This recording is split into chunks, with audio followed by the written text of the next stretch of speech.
საბაჟო გამშვები პუნქტი თბილისის აეროპორტის მებაჟე ოფიცრებმა შინაგან საქმეთა სამინისტროს ცენტრალური კრიმინალური პოლიციის დეპარტამენტის თანამშრომლებთან ერთად ჩატარებული ღონისძიების შედეგად თბილისის საერთაშორისო აეროპორტში განსაკუთრებით დიდი ოდენობით ნარკოტიკული საშუალებები, 760 გრამზე მეტი MDMA, ასევე 762 გრამი კლეფედრონი და 9 კილოგრამზე მეტი ფსიქოტროპული ნივთიერება კეტამინი აღმოაჩინეს.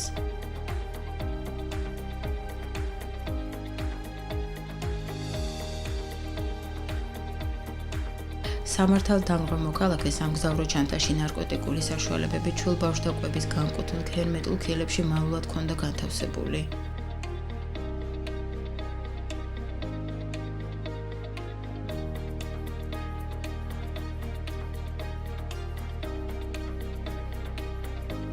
საქმის მასალების შემდგომი რეაგირების მიზნით შინაგან საქმეთა სამინისტროს შესაბამის სამსახურს გადაეცა.